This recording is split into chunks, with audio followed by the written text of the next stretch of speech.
Seth Rollins, dean Ambrose और Roman Reigns retirement plans भी के ऊपर भी हम बात करेंगे। और इसके अलावा सबसे पहले शुरुआत करते हैं एलए नाइट से। भाई एलए नाइट को चैंपियन क्यों बना दिया गया, यूनाइटेड स्टेट्स चैंपियन अगेन? तो भाई इसका सिंपल सा एक रीजन है कि जब लोगन पॉल को उन्होंने हराया था एलए नाइट ने, तो वो चैंपियन बन गए थे। लेकिन भाई लोगों को उनका जो टाइटल रेन है वो वर्स्ट लगता है, लेकिन शिंसुके नाकामुरा ने भाई उससे भी ज्यादा वर्स्ट टाइटल रेन दिया है। जबकि भाई शिंसुके नाकामुरा जीता था तो मैं काफी एक्साइटेड था भाई उसको एज अ चैंपियन देखने के लिए। लेकिन भाई डब्ल्यूडब्ल्यूई ने खुद ही उसकी ऐसी की तैसी की है, क्योंकि वो कभी भी नाकामुरा को अच्छे से बुक कर ही नहीं पाते। भाई उन्हें पिछले 10 साल हो गए हैं, लेकिन आज तक कभी भी नाकामुरा को अच्छे से ना तो समझ पाए और ना ही उसे यूटिलाइज कर पाए हैं। भाई तो ये डब्ल्यूडब्ल्यूई का ये भाई कि वो नाकामुरा की असली पोटेंशियल को कभी यूज कर ही नहीं पाते। तो इसलिए भाई उन्होंने शायद इस वाले कैरेक्टर का भी सत्यानाश कर दिया है नाकामुरा के, क्योंकि भाई अगर स्क्रीन के ऊपर उसे अपीयर ही नहीं करोगे, अगर उसकी राइवलरी ही किसी के साथ नहीं चलवाओगे, डिफेंस ही नहीं करवाओगे, तो भाई कहां से वो बंदा लाइमलाइट में आएगा? तो भाई अब डब्ल्यूडब्ल्यूई खुद ही नहीं उसके ऊपर फोकस करेगी तो फिर उस बंदे का क्या दोष है? भाई सिंपली नाकामुरा की जो बुकिंग है वो घटिया की है, इस वजह से भाई नाकामुरा का टाइटल रेन वर्स्ट हुआ और एलए नाइट को अगेन चैंपियन बना दिया गया, जो कि भाई काफी शॉकिंग था भाई मेरे लिए, कि मुझे लगा नहीं था कि भाई एलए नाइट को दोबारा से चैंपियन बनाएंगे। लेकिन पर्सनली भाई एलए नाइट की जो हाइप है वो फिर से थोड़ी सी बढ़ चुकी है यूएस चैंपियन बनने के बाद। मानो या ना मानो भाई अभी भी उसको जो है वो पॉप मिलती है जो उसे मिलनी चाहिए। और उसका कैरेक्टर का जितना भी सत्यानाश है भाई मैं तुम्हें बताता हूँ क्यों उसका टाइटल रेन वर्स्ट रहा। सिंपल सा रीजन है रोमन रेंस। भाई रोमन रेंस को साथ जो है जिन बंदों ने रसल किया है, बहुत मानता हूं कि भाई उसने लोगों को ओवर करने के लिए उसने काफी अच्छी स्टोरी लाइंस दी दूसरे बंदों के साथ, जिनके साथ भी वो राइवलरी में आया। जो भी ब्लड लाइन के साथ राइवलरी में जितने भी बंदे गए उनका करियर काफी ऊपर चढ़ गया। लेकिन एलए नाइट वो बंदा है जिसका करियर डाउन चला गया। भाई जब वो LA night versus Roman Reigns का मैच हुआ था अनडिस्प्यूटेड चैंपियनशिप के लिए, तो वो डब्ल्यूडब्ल्यूई की सबसे बड़ी गलती थी भाई एलए नाइट की तरफ से। उन्हें एलए नाइट को वहां पर नहीं डालना चाहिए था, क्राउन जूल में उस मैच को नहीं करवाना चाहिए था। LA night versus Roman Reigns का जो सिंगल्स मैच हुआ था और वो मैच करवाना ही नहीं चाहिए था भाई डब्ल्यूडब्ल्यूई को। अगर एलए नाइट के प्रोस्पेक्टिव से देखा जाए, एलए नाइट का सारा डाउनफॉल वहीं से हुआ, क्योंकि वो रोमन रेंस से हार गया। उसके बाद जो है उसकी पॉपुलैरिटी जो है गिरनी स्टार्ट हो गई। इसके बाद वो यूएस चैंपियन बना तो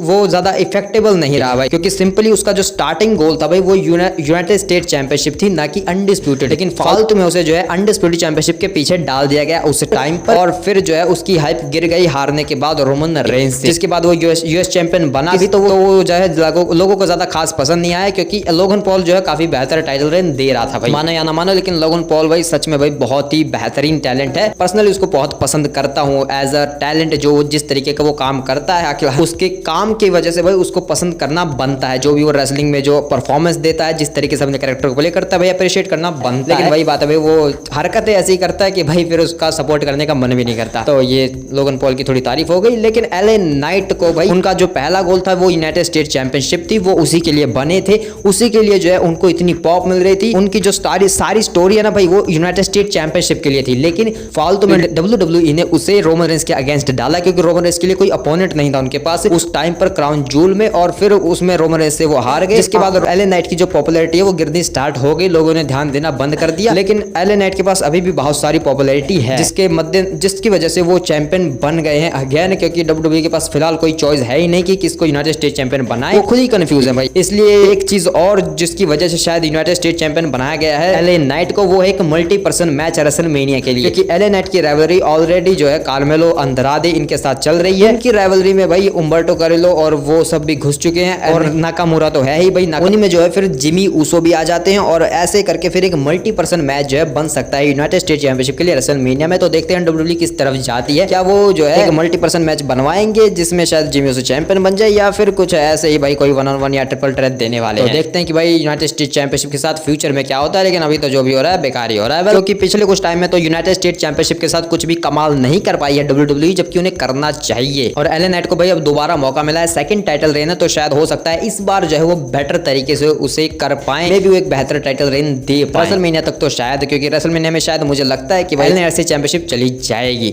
उसके बाद जो है उन्हें शायद किसी और स्टोरी में डाला जा सकता है। और रही बात इन तीनों के रिटायरमेंट की, जो है शील्ड के रिटायरमेंट की, तो भाई एजे स्टाइल्स जो है वो अगले 2 साल में रिटायर होने वाले हैं। तो उन्होंने खुद कहा कि वो 50 तक कंप्लीट नहीं करेंगे। सेथ रॉलिंस ने भी ये कहा था कि वो जब भी मैच रेसल करने के बाद बैक स्टेज में जाते हैं तो उनकी जो है कमर में और उनके जो घुटने हैं वो दर्द करते हैं, उन्हें आइस पैकेज जो है लेने पड़ते हैं, उन्हें आइस पार्क्स जो है लगाने पड़ते हैं, यानी कि मसाज वगैरह करनी पड़ती है, तब जाकर वो रेडी हो पाते हैं। यानी कि उनका भी जो शरीर है वो जवाब दे रहा है, वो रेसलिंग ज्यादा टाइम तक नहीं कर सकते। और भाई डीन एम्ब्रोज ने भाई जो कुछ किया है, अगर तुम AEW के उसका कोई एक मैच देख लो तो भाई उसने पिछले 5-6 सालों में जिस तरीके से अपनी बॉडी की बैंड बजवाई है, मुझे नहीं लगता वो इन फ्यूचर में जो है 2 या 3 साल तक रह सकता है भाई रेसलिंग में। वो अपने आप को भाई काफी दर्द दे रहा है भाई, वो अपने साथ जाती कर रहा है, सच बता रहा हूँ भाई। वो जिस तरीके की रेसलिंग कर रहा है, जो वो करना चाहता है, जो कि उसका सपना है, वो उसी चीज से करे, क्योंकि वो AEW को ऊपर चढ़ाना चाहता है भाई। इसके लिए वो कुछ भी कर सकता है भाई, वो कुछ भी किसी भी हद तक जा रहा है भाई। और भाई अगर हैरान मत होना अगर एक रिपोर्ट निकल कर आए जिसमें ये कहा जाए कि डीन एम्ब्रोज को कहीं पर इंजरी हो चुकी है और एक सीरियस इंजरी है जिस वजह से उनका शायद करियर खतरे में है। तो नॉट भाई जिस तरीके के मैचेस उसने रेसल किए हैं AEW में, जिस तरीके से अपने शरीर के साथ उसने जाती की है, जिस तरीके से मैचेस में अपने शरीर को यूज किया है भाई, तो भाई हैरान मत होना अगर उसे कोई इंजरी हो चुकी हो और उसे वो छुपा रहा हो और इन फ्यूचर में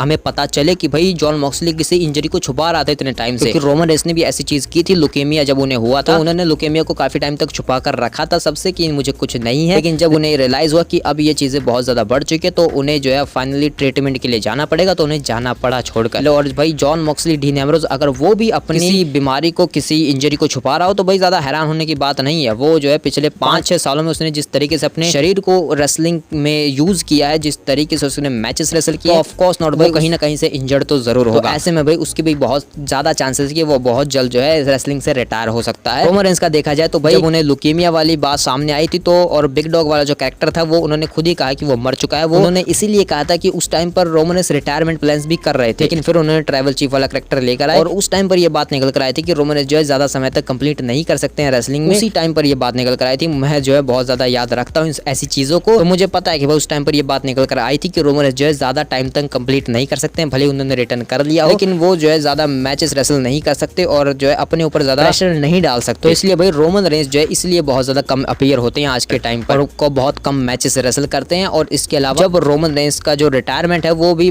मुझे जहां तक लगता है तो अगले 5 सालों में शायद रोमन रेंस रिटायरमेंट पर चले जाएंगे। वो पूरी तरीके से पार्ट टाइमर बन सकते हैं भाई, एक फुल टाइमर से। वैसे अभी वो फुल टाइमर भी नहीं सकते भाई, वो फुल टाइमर है कि पार्ट टाइमर। सेथ रॉलिंस जो है वो फुल टाइमर है, लेकिन वो बहुत ही जल्दी पार्ट टाइमर बन जाएंगे और फिर रेसलिंग से रिटायरमेंट भी ले लेंगे। उन्होंने तो कहा भी भाई वो WWE चलाएंगे, उनका वो जो है खुद की रेसलिंग कंपनी खोल के बैठे हुए हैं, लोगों को सिखाते हैं जो कि अच्छा काम करते हैं। और अब जो है उनके प्लान है कि वो इन फ्यूचर में WWE को चलाएंगे, यानी कि ट्रिपल एस से अगला जो CEO होगा वो शायद सेथ रॉलिंस हो सकते हैं। मतलब ऐसा हो सकता है भाई, वो बन सकते हैं भाई वो CEO, क्योंकि वो काफी अच्छी चीजें करते हैं। तो देखेंगे भाई सेथ रॉलिंस का जो एरा आएगा वो कैसा रहेगा, क्योंकि मैं तो देखूंगा। डीन एम्ब्रोज को मैंने बताया दिया कि भाई वो जिस तरीके के मैचेस करता है तो श्योर भाई वो बहुत जल्द जो है ऐसी रेसलिंग से रिटायरमेंट ले सकता है वो अगले, यानी कि भाई अगले, मैं अगर एक अंदाजा लगाया जाए तो हो सकता है कि अगले 6 साल में, अगले 6 साल के बाद ये तीनों बंदे रिटायर हो जाएं रेसलिंग से और फिर जो है कुछ और काम करने लगे, यानी कि सेथ रॉलिंस जो है कंपनी को संभालने लगे, डीन एम्ब्रोज जो है बिल्कुल ही गायब हो जाएं और जो रोमन रेंस है वो भाई हॉलीवुड में अपना काम करने लगे। बस सिंपली इन तीनों के लिए अगले पाथ यही हो सकते हैं रिटायरमेंट के बाद। लेकिन उससे पहले हमें जो है टेंशन मतलब द शील्ड का रीयूनियन हमें जरूर देखने को मिल जाएगा, क्योंकि जॉन मॉक्सली, डीन एम्ब्रोज जब रिटायर होंगे तो वो WWE में ही होंगे, हॉल ऑफ फेम में वो हमें देखी जाएंगे, क्योंकि द शील्ड एक साथ इंडक्ट होगी हॉल ऑफ फेम के लिए। और इन्होंने खुद कहा था कि अब अगली बार जब हम तुम्हें एक साथ देखेंगे तो वो होगा हॉल ऑफ फेम, जहां पर हम तीनों इंडक्ट होंगे एक साथ। तो भाई इन दोनों का सपना है कि ये तीनों एक साथ हॉल ऑफ फेम में इंडक्ट हो। अब तुम्हारे थॉट्स बताओ भाई इन चीजों के ऊपर, तुम्हारे क्या ओपिनियंस है कमेंट में।